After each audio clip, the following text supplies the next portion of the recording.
According to research from the University of Scranton, only 8% of people who set financial goals are able to attain them at the end of the year. And that is one of the reasons why nearly up to half of all households in the UK struggle to meet their financial targets at the end of the year. But thankfully, the IMF and the World Bank are giving very favorable economic projections for 2026. And so in today's video, we're going to talk about the 10 habits that can help you and then increase your chances of hitting your financial goals in the year 2026. And of course, if you're new here, my name is Nana. I hold a master's degree in business finance, and on this channel we discuss everything personal finance and personal development. And so without any further delay, we come to the first thing that you need to do in order to join the 8% of people who see the realization of their financial goals at the end of the year. And that is to sit down and then write your financial goals. So how much money do you really intend to save at the end of the year? For example, if it is 10 grand, try and then write that goal down, because research is proving that people who write their financial goals down increase their chances of attaining that goal by at least 33%. And so that is the first thing that you want to do. Try as much as possible and then have a fair idea of how much you intend to save and how much you intend to invest altogether before the year ends. This brings us to the second important point, and that is to pay yourself first. Now, if you truly wish to become financially free in the year 2026, what you need to know is that 1/10 of everything that you earn is yours to keep. And this is one of the timeless principles from the book The Richest Man in Babylon. And it goes on to say that if you truly wish to become successful insofar as your financial goals is concerned, you need to try as much as possible and then reward yourself with at least 10% of your income. And that, I know, is much more difficult than ever, simply because of the rising cost of living, and of course with inflation having to rise to around about 3.8% and then 3.5% in the US. And so try as much as possible to convince yourself beyond reasonable doubt that you don't have to make other people rich at your expense. So try and cut down discretionary expenses and then put aside 10% at the end of the month. This brings us to the next point, and that is to own assets and not stuff. So there's a clear difference between assets and liabilities. And assets are anything that have the ability to bring money into your pocket, as opposed to liabilities that take money out of our pocket. And so if you're to go through all your expenses and all the major purchases that you've made over the months, you'd realize that a chunk of them do not really bring any money or do not have the ability to bring money into your pocket at the end of the day. And that is what you really want to cut down on. Try as much as possible to expend on stuff that increases your ability to hit your financial goals. That is in the form of you having to invest in yourself, buying assets, or sometimes even starting a side hustle based on skills that you've spent on over the previous months. This brings us to the next point, and that is invest in yourself in order to avoid being replaced by AI. So in the year 2026, we are likely going to see most companies drifting towards AI automation altogether, simply because they are able to increase their productivity by at least 15%, according to research, if they are to employ the services of AI agents as opposed to human beings. And so what you really should prepare for, according to scientists and several other research out there, is to make provision for skills that are AI friendly. So try as much as possible to broaden your scope and your knowledge and your education on AI, and then catch on to the wave so that subsequently your skills and your competencies wouldn't become redundant in the future, thereby affecting also your ability to earn at the end of the month. This brings us to the fifth point, and that is to give windfalls a rule. So for example, one of the greatest windfalls that we can talk about is a pay raise. But contrary to whatever we want to be doing, what we actually do is that anytime that there is a pay raise, the first thing that comes to our mind is that we've got to spend more.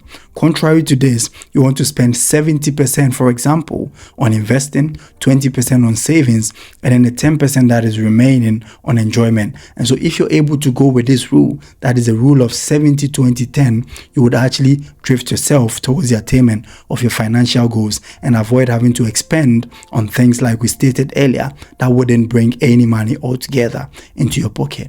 This brings us to the next point, and that is to protect the downside. And that is one thing that the ultra rich are extremely keen on. And they do this through two main ways. And that is one, by purchasing insurance to cover any accidental loss that may subsequently happen in the future. And then secondly, they build an emergency fund or an emergency buffer to fall on in terms of any accident. And so what you can do simply is to purchase insurance to cover your home and content, or probably any property that you have, and sometimes even to a larger extent to cover you yourself, so that in the case of any unforeseen circumstance or any accidents happening which also affect your ability to earn, you still have insurance coming in to also sustain the continuous flow of your paycheck at the end of the month.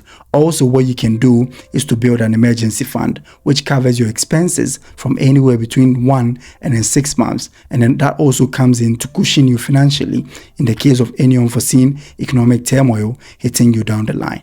This brings us to the 7th point, and that is to track one metric that actually matters to you. So one of such metric is a savings to income ratio, and that is one thing that I use. So I always match my savings to my monthly income, and that also helps me to make informed financial decisions, in that I know that at the end of the month I should save anywhere between 10 and 20%. So if I'm actually striking that percentage on the amount of money that I'm making at the end of the month, it gives me a fair idea of how much I should have actually saved at the end of the month. And that also ensures the level of discipline, the motivation, and the consistency to attain your goals at the end of the year. This brings us to the 8th point, and that is to build multiple streams of income.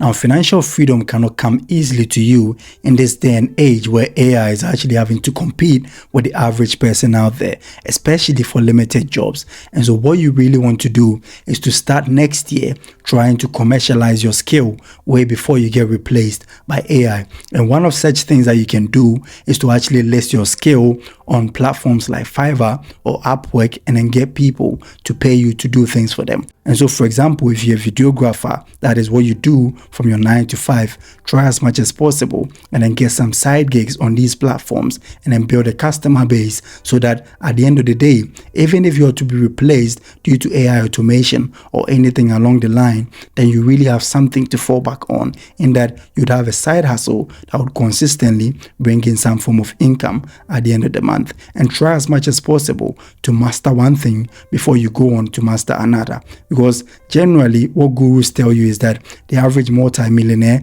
has got at least 7 streams of income. But what they do not tell you is the fact that they took their time to specialize in one thing, focusing all their energy and their abilities before moving on to the next. And so that is what you want to do. This brings us to the 9th point, and that is to delay purchases. Now, one of the fastest ways to actually get drained on your journey towards financial freedom is to expend more than you earn. And so what you really want to do is to not succumb to lifestyle creep or lifestyle inflation.